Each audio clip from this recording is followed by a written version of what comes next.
یہ ہے اسلام کا صحیح طریقہ کار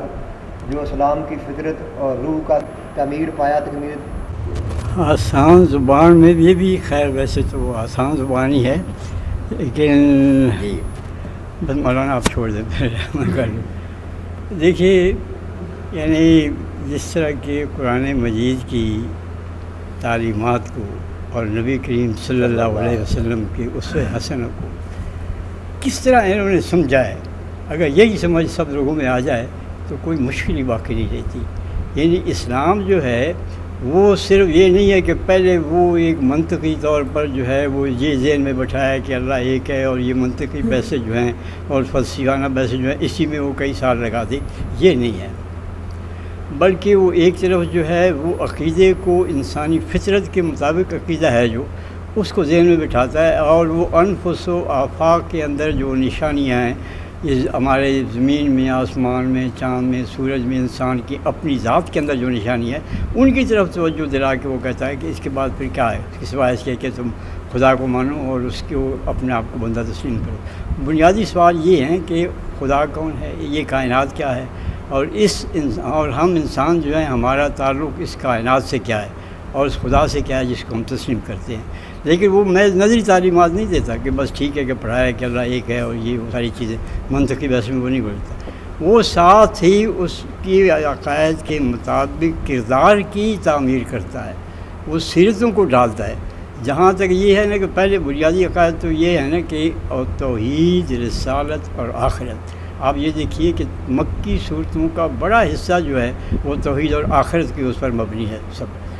تو یہ ایک طرف ہے، اور دوسری طرف آپ دیکھیے کہ وہ کیسے کیسے اس میں سے جو بٹی میں جس طرح سے کیسے ڈھل کے نکلے ہیں انسان، کندن ہو کے نکلے ہیں، یعنی عقیدے کے ساتھ عقیدے نے انسانوں پر اس طرح سے اثر ڈالا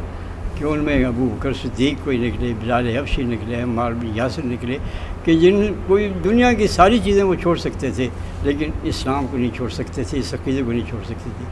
تو وہ اپنی جان سے گزر سکتے تھے لیکن وہ اس عقیدے کو نہیں چھوڑ سکتے تھے جس کو وہ صحیح سمجھتے تھے۔ گویا وہ چلتا پھرتا عقیدہ تھے، میں ذہن ان کا مسلمان نہیں تھا بلکہ ان کا جسم پورے کا پورا، ان کے ہاتھ، ان کے پاؤں، ان کی آنکھیں، ان کے کان، سب جو ہے اس عقیدے کے تحت کام کرتے تھے۔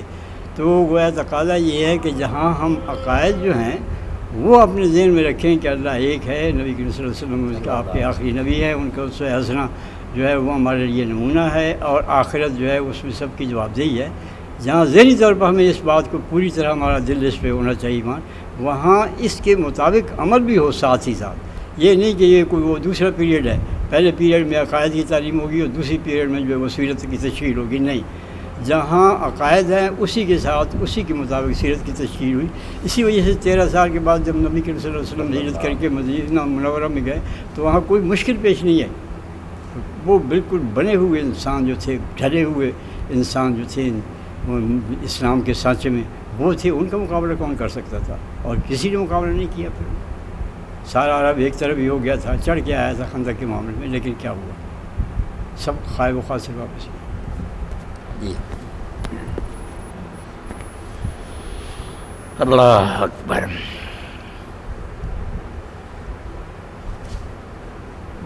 جنت کا لفظ ہے، جنت عقیدہ، جنت کی کیا ہے؟ مجرد تنہا کو کہتے ہیں، صرف نرا، کہ صرف عقیدے کی باتیں ہوتی رہیں، اللہ ہے، اس کی یہ صفات ہیں، ان چیزوں سے ثابت ہوتا، تو یہ فلسفہ اور جو ہے نا علم کلام اس میں یہی ہوتا نا کہ بحث ہوتی رہتے ہیں، ہم کہتے ہیں پھر وہ دوسری طرف سے اعتراض ہوتے ہیں، پھر ان کے حل کرتے رہتے ہیں، یہ ذہنی ورزش۔ اسلام نے جو عقیدے دیے وہ صرف ایسی کوئی نا ذہنی نہیں چیزیں۔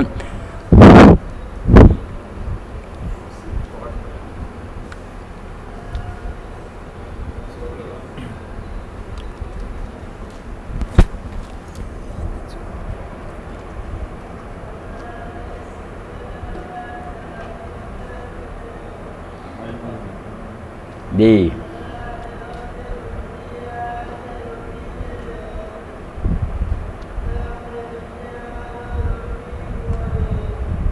قاری صاحب کہاں چلے گئے، سیٹ ہی نہیں کیا۔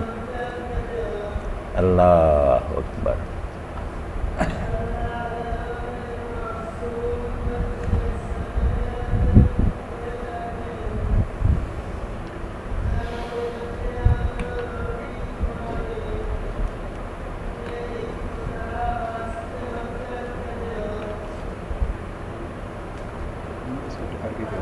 انہیں سیٹ کر کے گیا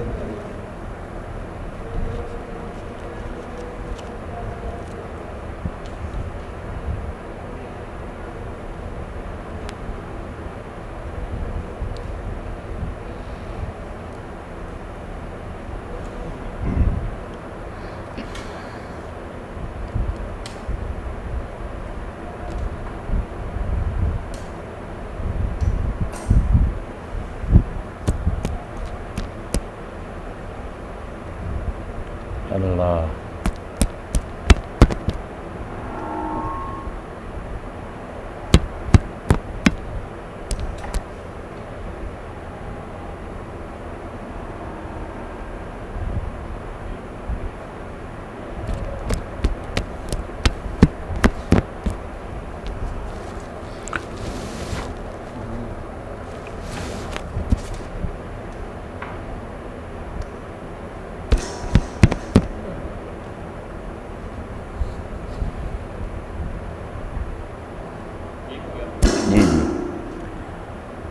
تو مجرد نظریہ تو یہ ہوتا کہ صرف آدمی معلومات اپنی بڑھانے کے لیے نا حضور کب پیدا ہوئے، آپ کے وارث کون تھے، آپ کا خاندان کیا تھا، جب کوئی پوچھے تو وہ جواب دے سکے، یہ ہوتے ہیں محض علمی خیالات۔ مگر وہ سید قطب بتا رہا نا کہ اللہ کے رسول نے جو عقیدہ پیش کیا وہ صرف کوئی ایسا ہی نہیں نظریہ تھا، بلکہ ساتھ ساتھ نا وہ عمل کو متاثر کرتا تھا۔ جو بات ذہن میں بیٹھتی جاتی تھی اللہ کے بارے میں، رسول کے، قیامت کے، وہ اپنے رنگ میں رنگ لی جاتی تھی۔ اس لیے پھر لوگوں کی مخالفت بھی شروع ہوگی کہ یہ کیسے بنتے جا رہے ہیں، پرانے رسم و رواج کو چھوڑ کر نئے قسم کے انسان بن رہے ہیں۔ تو مزاحمت اور کشمکش شروع سے شروع ہوگی، ورنہ اگر صرف نظری بات ہوتی کہ ہم اللہ کو سجدے کریں گے دوسروں کو نہیں، ابو جہل دوسروں کو کیا اعتراض تھا، وہ اپنے کرتے رہتے، یہ مسلمان اپنا کرتے رہتے۔ مسئلہ تو تھا کشمکش کا کہ جنگ شروع ہو گئی کہ مسلمان جو اللہ کو مانتا تھا وہ ساتھ ہی کہتا تھا اب میں دوسروں کو نہیں مانوں گا اور نہ دوسرے لوگوں کو ہی ماننے دوں گا۔ اس خرابی کو ختم کرنا، شرک کو، یہ جہاد شروع ہو جاتا۔ یہ سید قطب یہ کہہ رہے ہیں کہ وہ ساتھ ساتھ یہ عقیدہ ان لوگوں کو اپنے سانچے میں ڈالتا جاتا تھا، پھر دوسروں کی طرف سے اس کی مخالفت شروع ہوتی تھی تو وہ بھٹی میں ڈالے جاتے تھے نا، مصیبتیں آتی تھیں، آزمائشیں، اور رگڑے کھاتے تھے، بنتے جاتے تھے لوگ۔ مولانا سید ابوالعلا مودودی رحمۃ اللہ نے جو خطبہ دیا تھا نا علی گڑھ یونیورسٹی میں، جب یہ مسلم لیگ کی تحریک زوروں پر تھی تو اسلامی حکومت کس طرح قائم ہوتی ہے، یہ چھپا ہوا وہ مولانا چیختے چلاتے رہے، کیونکہ 2 جلدیں پہلے مولانا نے لکھی نا، جس کو یہ احسان فراموش ہوگا، ذکر ہی نہیں کرتے کہ مسلم لیگ کے پاس تو کوئی بات ہی نہیں تھی کہ ہندوؤں سے الگ کیوں ملک لیا جائے۔ بہت سے بڑے بڑے عالم بھی کہتے تھے کہ ہندوؤں کے ساتھ مل کر انگریز کو نکالیں، اکٹھی حکومت بنائیں۔ تو مولانا نے پہلی 2 جلدیں جو تھیں مسلمان اور موجودہ سیاسی کشمکش، اس میں حوالوں کے ساتھ، کیونکہ کانگریسی حکومتیں جو تھیں نا صوبوں میں وہ انگریز کے دور میں قائم ہو گئی تھی، انہوں نے موقع دیا تجربے کے لیے، انہوں نے پردہ نہ رہنے دیا، ہندوؤں نامرادوں نے بیٹھتے ہی نہ بالکل نظام تعلیم اپنے کفر کا سارا شرک اس میں بھر دیا، اسلام نکال دیا، بندے ماتم اور ہندوؤں کے سارے طریقے اور مسلمانوں پر ظلم۔ مولانا نے حوالوں کے ساتھ نا کہ یہ آزادی ہے جس کی طرف حسین احمد اور ابوالکلام تم بتلا رہے کہ انگریز کو نکال کر ہم اپنی موت قبول کر لیں، کہ ابھی مکمل اختیار بھی نہیں ملا تو صوبوں میں کیا شروع ہو گیا۔ وہ 2 جلدوں میں ایسا بم مولانا نے پھینکا نا کہ کانگریسی مولویوں کے پاس کچھ نہ رہا۔ مسلم لیگ وہی لٹریچر تھی جو لیے پھرتی تقسیم کرتی تھی، مسلمان اور موجودہ سیاسی کشمکش حصہ اول اور 9، اور مسئلہ قومیت جو حسین احمد کا رد تھا کہ قومیں وطن سے نہیں بنتی، دین کی بنیاد پر بنتی، ہندو اور ہم 2 الگ قومیں، بہت زبردست چیز۔ اسی وجہ سے علامہ اقبال کو مولانا مودودی بڑے پسند تھے۔ مگر جب نوبت آئی اس بات کی کہ کانگریس کو تو مسلمان الحمدللہ چھوڑ گیا، زیادہ قائد اعظم کے ساتھ ہو گئے، مسلم لیگ ہی بن گئے، مگر مسلم لیگ جو کہتی تھی کہ بس 2 آنے کے 4 آنے کے ممبر بنتے جاؤ، بے شک کوئی دہریہ ہو، کمیونسٹ ہو، جاگیردار ہو، اس طرح اکٹھے کر رہے تھے اور کہتے تھے پاکستان میں اسلام آئے گا۔ تو مولانا نے پھر یہ کہا کہ جیسے کوئی آدمی نیم کا درخت بو کر وہاں سے یہ کوشش کرے کہ میٹھا پھل نہیں، اگر کرنا ہے نا کام باقی تم نیت سے چاہتے ہو کہ اسلامی حکومت بنے تو اس کے لیے شروع سے پھر اس اسلام کو پیش کیا جاتا، جو لوگ مانیں ان کو اپنی جماعت میں بھرتی کیا جاتا، وہ ساتھ ساتھ اپنے آپ کو اسلام کے رنگ میں بدلتے ہیں۔ جیسے صحابہ کرام 13 سال میں تیار ہو گئے، اسلامی حکومت جب بنی تو کارکن تھے، تو مولانا یہی کہتے تھے کہ ایسے لوگ کہ دہری اور بے دین جو نماز تک نہیں پڑھتے یہ ممبر بنتے جا رہے ہیں، ان سے اگر یہ توقع رکھی جائے کہ پاکستان بنتے ہی ابو بکر عمر بن جائیں گے تو یہ تاریخ میں ایک انوکھا معجزہ ہوگا۔ بھائی تم کر کے دیکھو، میں تو سمجھتا ہوں کہ غیر فطری چیز ہے کہ کبھی نہیں ہو سکتا کہ جنہوں نے ایک دن کے لیے اسلام نہیں سیکھا، اپنے اندر نہیں اس اسلام کو اتار، کس طرح یہ غریب بن جائیں گے؟ وہی ہوا پھر پاکستان بنا، یہ کافروں سے بدتر انہوں نے پھر معاملہ کیا۔ تو اسلامی حکومت جو کس طرح قائم ہوتی، یہی سید قطب والی بات تھی کہ ایک عقیدہ دین پیش کرتا، اس عقیدے کو جو مانتے ہیں وہ ساتھ ساتھ اپنے آپ کو پھر اس رنگ میں رنگتے ہیں، وہ تیار ہو جاتے ہیں کہ جب اقتدار ہاتھ میں آئے تو پھر وہ وہاں بیٹھ کر اللہ سے ڈرتے رہیں، شریعت کی پابندی کریں۔ جنہوں نے پاکستان بنیا کہ کوئی جماعت میں کوئی تنظیم ایسی ہے کہ جنہیں اس قسم کا کوئی ادارہ بنایا ہوئے کہ وہ مسلمانوں واسطے لڑا؟ بس یہ جو مولانا مودودی رحمۃ اللہ علیہ نے ندوۃ العلماء میں ایک لیکچر دیا تھا اسلام کا نظریہ تعلیم، اس کی طرف نہ مودودی صاحب کے دور میں کوئی قدم اٹھا نہ بعد میں کوئی کوشش ہوئی، وہ کام نہیں ہو سکا۔ مولانا نے کہا تھا کہ انقلاب امامت کے لیے نا دنیا کی باغ ڈور سنبھالنے کے لیے ایک ایسا نظام تعلیم چاہیے جس سے بیک وقت دینی مدرسوں کی ضرورت نہ رہے، اس میں سے جو نکلے وہ فقیہ اور مجتہد بھی ہوں، عالم ہوں، پرہیزگار اور ولی، ان کی تربیت، اور ساتھ دنیا کے علم جو ہے نا یہ ملک کو چلانا یہ بھی جانتے، جرنیل نکلیں، کمشنر نکلیں، یہ علم اکٹھا کیا جائے، جو علم اب تک ترقی کر چکا وہ بھی پڑھایا جائے، ساتھ دینی علوم بھی پڑھائے جائیں، تربیت بھی کی جائے، یہ ادارہ نہیں کیا۔ اب یہ تحریک اسلامی والے بیچارے بھی یہی کوشش کرتے تھے کہ کوئی نصاب بنایا جائے کوئی اس کا، مگر وہ جگہ لی پھر وہ بھی نہیں بات۔ اب وہ ڈاکٹر محمد امین صاحب نے جو ایک اسکیم شروع کی ہے نا، اس کا اعلان ہوا، رسالہ بیداری میں بھی آیا، نوائے وقت میں بھی، اس کے بارے میں انہوں نے اعلان بھی کیا کہ جو زیادہ معاون ہمارا بننا چاہے وہ تو 5 لاکھ دے، زندگی بھر کے لیے ہمارا ورنہ 1 لاکھ ہی دیں، اگر یہ بھی نہیں تو ہمارے لیے دعا کریں۔ وہ پوری اسکیم پڑھنی چاہیے، بڑے بڑے قابل لوگ ان کے ساتھ شامل ہیں۔ انہوں نے ادریس بھائی یہی کیا کہ پہلی سے لے کر ایف اے تک تو انہوں نے نصاب ایسا تیار کر لیا ہے، بڑی ٹیمیں ہو کہ سارے علوم جو نا یہ بیالوجی، کیمسٹری اور فزکس وغیرہ ان کو دین کی بنیادوں پر، ڈہریوں نے جس میں کفر بھر دیا نا کہ کچھ چیزیں صحیح ہیں جو لیبارٹری مگر ساتھ دہریت بھری ہوئی کہ اپنے آپ ہی سب کچھ ہو رہا، دینی بنیاد۔ یہ 1000 کنال زمین بھی کسی اللہ کے بندے نے راول پنڈی کے پاس سہاوا میں انہیں دے دی ہے، تو اب وہ نا یونیورسٹی وہاں قائم کرنا چاہتے ہیں، بہت بڑا یہ کام ہے، اللہ کرے اگر یہ اسکیم چل جائے نا۔ ان کے نام بھی آئے، رسالہ بیداری میں آئے، بڑے بڑے نا دینی عالم بھی اور یہ ریٹائرڈ جج صاحبان بھی، اور بھی بہت اچھا گروہ ہے وہ۔ ڈاکٹر امین صاحب آپ بہت نیک آدمی ہیں، بہت دیندار آدمی ہیں، پڑھے لکھے ہیں، بڑے مشہور میں بھی کئی مرتبہ مضمون آتے ہیں، قابل آدمی۔ تو اللہ کرے یہ قدم اگر رکھا جائے نا، کوئی ٹیم ایسی نکلے جو آگے جائے تو وہ دنیا چلانا بھی جانتی ہو اور دین کے علوم سے واقف ہو، تربیت بھی ان کی ہوئی ہو، محض علم نہ ہو، دین کے رنگ میں رنگے ہوئے۔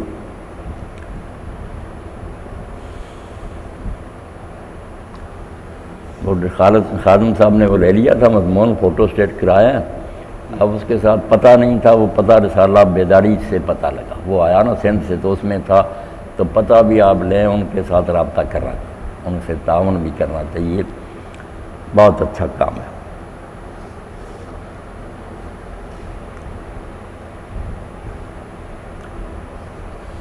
کوئی وقت میں تبدیلی بھی حکیم سب کرنی چاہیے، کوئی موسم ذرا 9 بجے سے شروع کر لیا جائے، کئی لوگ سو جاتے ہیں نا فجر کے بعد، تو پھر گرمیاں سے 8 بجے جائیے، گرمی تو اب ختم ہو رہی نا، سردی کی طرف جا رہا نا مارتا، 8:30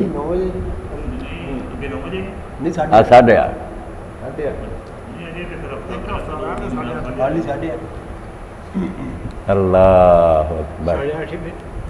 کہتے ہیں ابھی 8:30 ہاں 2 یا 1 اگلے 27 اللہ ستمبر میں اکبر۔ الرحمن الرحیم۔ ہمارا سلسلہ تو حلال و حرام کے بارے میں جو حدیث نبی کریم صلی اللہ علیہ وسلم تھی وہ چل رہا تھا، لیکن کچھ اس صورت حال کے لحاظ سے بعض وہ چیزیں پھر میں بیان کرتا ہوں جو پہلے بھی بیان کر چکا ہوں، حضور کے ارشادات اس آج کل کی حالات کے پیش نظر۔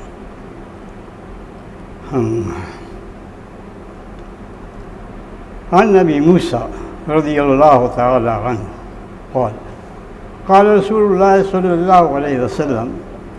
المؤمن للمؤمن کالبنیان یشد بعضه بعضا وشبک بین اصابعہ، متفق علیہ۔ نبی کریم صلی اللہ علیہ وسلم کا یہ ارشاد حضرت ابو موسیٰ اشعری نے روایت کیا ہے، اور حدیث کی 2 معتبر ترین کتابیں صحیح مسلم اور صحیح بخاری کے ذریعے سے ہم تک پہنچا ہے۔ ارشاد فرمایا نبی کریم صلی اللہ علیہ وسلم نے کہ ایک مومن دوسرے مومن کے لیے اس طرح سے ہے جیسے کہ ایک عمارت جس کا ایک حصہ ہر دوسرے حصے کو مضبوط کرتا ہے،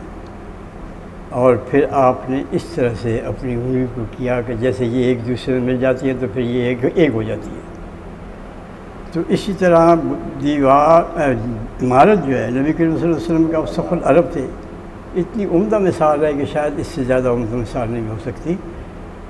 اب یہ ہمارا مشاہدہ ہے کہ اگر اینٹوں کا بڑے سے بڑا ڈھیر بھی ہم جمع کر لیں اور وہ ڈھیر جو ہے وہ لاکھوں کی تعداد میں ہو، وہ کسی کام کی نہیں ہے۔ وہ ڈھیر نہ ہمیں دھوپ سے بچا سکتا ہے، نہ ہمیں بارش سے بچا سکتا ہے، نہ ہمیں سردی سے بچا سکتا ہے، نہ ہمارے لیے وہ سایہ فراہم کر سکتا ہے کہ ہم اس میں آرام کریں۔ لیکن اگر وہی اینٹیں جو ہیں جو منتشر پڑی ہیں ان کو اگر ایک ترتیب کے ساتھ جوڑا جائے، ان کے درمیان گالے سے ان کے ربط قائم کیا جائے اور ان کی ایک عمارت بنا دی جائے، تو ہمارے لیے سردی اور گرمی ہر طرح کی جو ہے موسم ان کا مقابلہ کرنے کے لیے وہ ہمیں ایک پناہ ملے گی، اور ہمارے لیے وہ آسائش اور آرام کا باعث ہوگی، اور ہماری پریشانیاں جو رہنے سہنے کے بارے میں ہیں وہ ساری ختم ہو جائیں گی۔ اسی طرح سے اہل ایمان جو ہیں وہ ایک دوسرے کے لیے ایک عمارت کی مانند ہیں۔ اگر وہ ایک دوسرے کے ساتھ جڑے ہوئے ہیں، اگر ان کا ایک دوسرے کے ساتھ تعلق اس طرح کا ہے جس طرح کی عمارت کی ایک اینٹ کا دوسری اینٹ کے ساتھ ہے، تو پھر اس دھکے سے اس عمارت کو کوئی نہیں گرا سکتا۔ کوئی یہ چاہے کہ میں اس کو ایک مکہ مار کے اس کو گرا دوں، یہ نہیں ہو سکتا۔ اور پھر وہ جو اہل ایمان کے لیے پریشانی کا باعث بنے کے لوگ، ان کو بھی معلوم ہوگا کہ یہ ایک طاقتور چیز ہے جس سے ہمیں مقابلہ کرنا ہے۔ یہ کوئی بکھی ہوئی اینٹیں نہیں ہے کہ جس کو جہاں چاہیں ہم پھینک دیں، نہیں، یہ تو ہمیں پوری کی پوری عمارت جو ہے اس کو اڑانا ہوگا، پھر ہم مومنوں پر جو ہے وہ غلبہ پائیں گے، ورنہ نہیں پا سکتے۔ تو یہ کیفیت جو ہے نبی کریم صلی اللہ علیہ وسلم کی، یہ بہترین آج کی ہمیں ضرورت ہے۔ آج ہم اپنے آپ کو کہلاتے مومن ہیں، مسلمان کہلاتے ہیں، لیکن کیا واقعی ہم اسی طرح سے ہیں جس طرح کی عمارت کی کیفیت ہوتی ہے؟ کیا ہم بالکل اسی طرح سے جڑے ہوئے ہیں کہ ان کو کوئی دھکے سے نہ گرا سکے؟ کیا یہ ہمارے ایمان اور اسلام جس کا ہم دعویٰ کرتے ہیں یہ ہمیں سردی اور گرمی سے اور ہر طرح کے موسموں کی سختی سے اور ہر طرح کے دشمنوں کی زیادتی سے محفوظ رکھ سکتے ہیں؟ نہیں۔ اس کا مطلب کیا ہے کہ وہ عمارت اگر ہم اس کا دعویٰ کریں کہ ہم اہل ایمان ہیں تو وہ پھر اس عمارت کی صورت میں نہیں ہے، یہ منتشر اینٹوں کی صورت میں ہے، اور منتشر اینٹ جو ہے وہ کوئی عمارت نہیں ہوتی، وہ کوئی فائدہ نہیں پہنچا سکتی، کسی مصیبت سے بچا نہیں سکتی۔ تو آج کی